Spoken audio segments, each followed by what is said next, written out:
El paraíso perdido. Es nuestro estudio número 3. Vamos a buscar en Génesis 3, 22 al 24, donde leemos.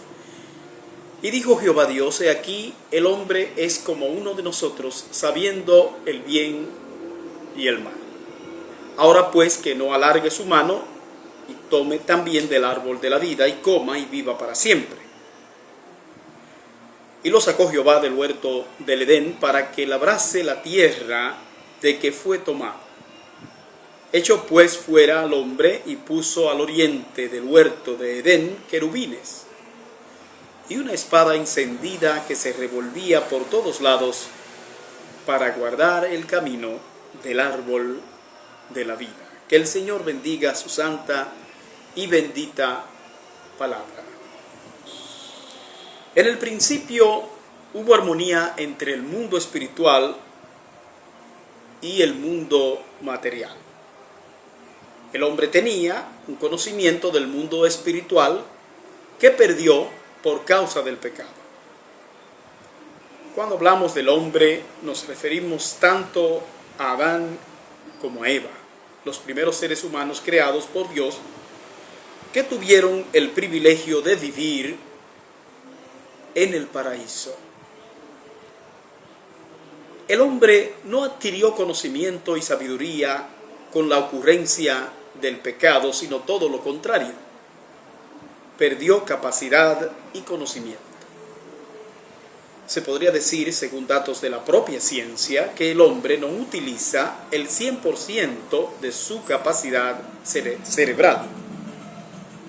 ¿Qué porcentaje de su capacidad cerebral perdió el hombre de sus habilidades naturales dadas por Dios? No lo sabemos. En este sentido, William James, psicólogo y filósofo estadounidense, sostenía que el hombre usa solamente una pequeña parte de sus recursos mentales y físicos. ¿Será que el hombre no hubiera tenido que estudiar para alcanzar el conocimiento que logra en el día de hoy, desde que va a la escuela hasta que sale de la universidad? ¿Tendría el hombre en el principio la capacidad de conocimientos elementales de matemáticas y otras ciencias sin la necesidad de ser enseñado por otros? El conocimiento entonces le era dado al hombre de manera natural de parte de Dios. Recordemos que el hombre fue hecho a imagen y semejanza de Dios, según nos dice Génesis 1:26. Pero el hecho de ser expulsado del paraíso implicó mucho más de lo que nos imaginamos. Hoy son considerados superdotados los que presentan una inteligencia fuera de lo común. ¿Cuándo es posible que eso fuera lo común en el tiempo en que el hombre gozaba de su estancia en el paraíso? El hombre vivía en un estado de perfección porque había un equilibrio perfecto entre el mundo espiritual y el mundo material. El hombre sabía cosas que ha olvidado, un conocimiento que le fue transmitido por Dios desde la creación misma. La manera como Dios habló con Moisés y con los profetas para revelarles la verdad habrá sido la manera como Dios hablaba con el hombre en el jardín del Edén. Esto significa que pese a todos los adelantos logrados por el hombre, de los cuales nos asombramos, no son ni la sombra de lo que el hombre conocía y estaba en capacidad de desarrollar antes de pecar. De manera que el mundo, aún con todas las maravillas que el hombre ha podido hacer, no es ni una caricatura de lo que sería si el hombre no hubiera pecado. Las capacidades que el hombre perdió por causa del pecado lo han hecho un desvalido en el universo, si lo comparamos con la capacidad que le era inherente cuando fue creado. Con la pérdida de su derecho al paraíso, el hombre saltó de la certeza a la incertidumbre. De ser un maestro, pasó a ser menos que un aprendiz. De todos aquellos logros obtenidos por el hombre de los que hoy nos asombramos, eso era juego de niños en su estado primigenio.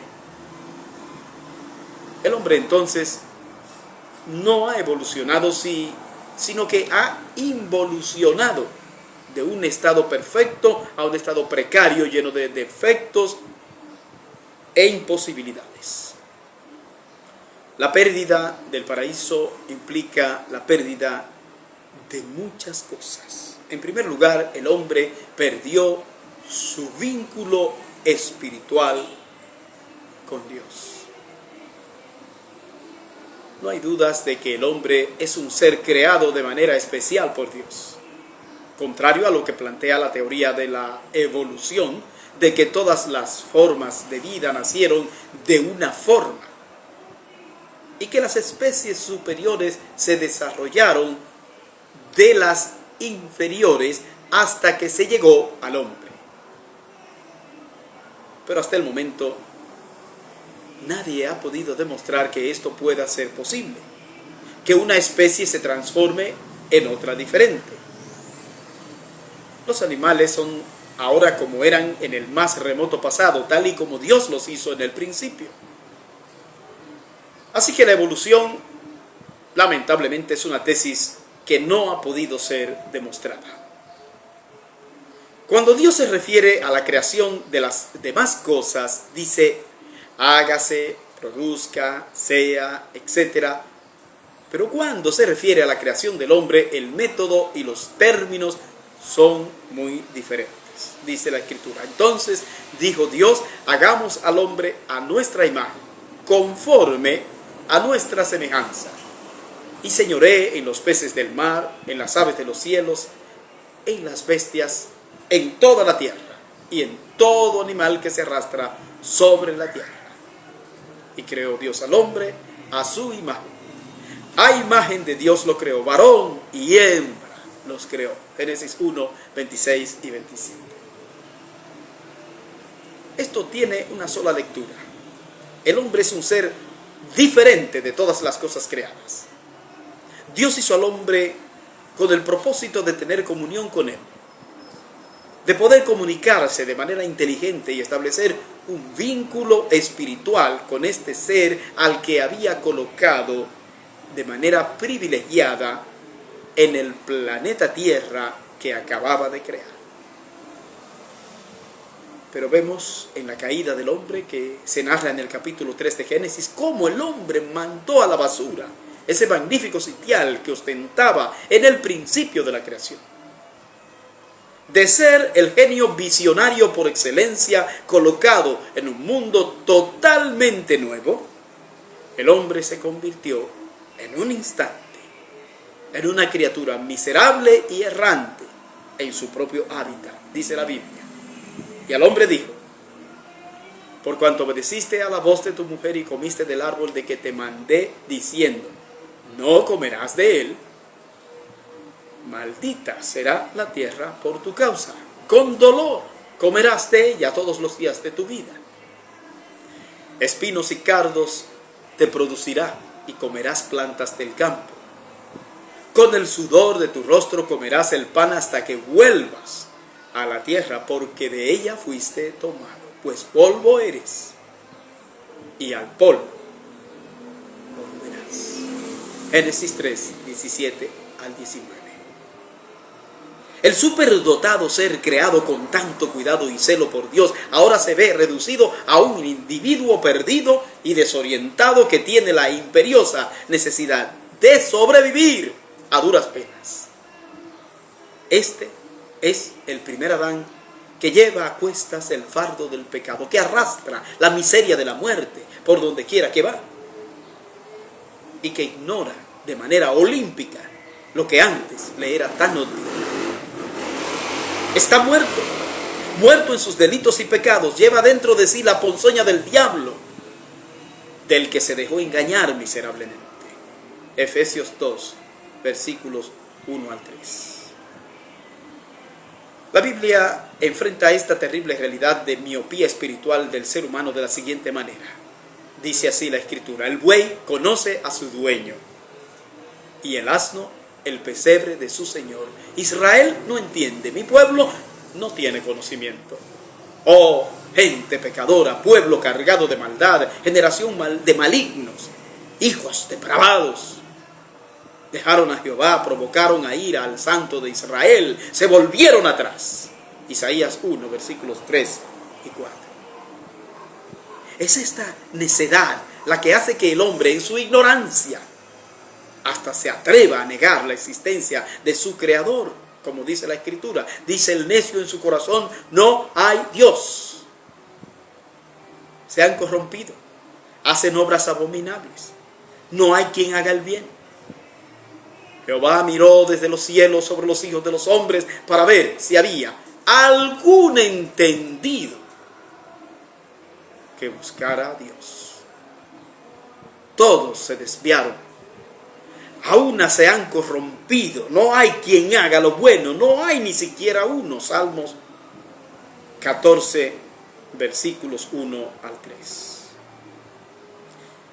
Sabemos que el hombre niega la existencia de Dios porque así piensa deshacer el hecho de que un día se tendrá que enfrentar a Él. La Biblia dice que no tienen excusa los que piensan de esa manera, porque las cosas invisibles de Él, su eterno poder y deidad, se hacen claramente visibles desde la creación del mundo, siendo entendidas por medio de las cosas hechas. De modo que no tienen excusa. Romanos 1:20. La maravillosa gracia divina está disponible para todo ser humano que venga arrepentido.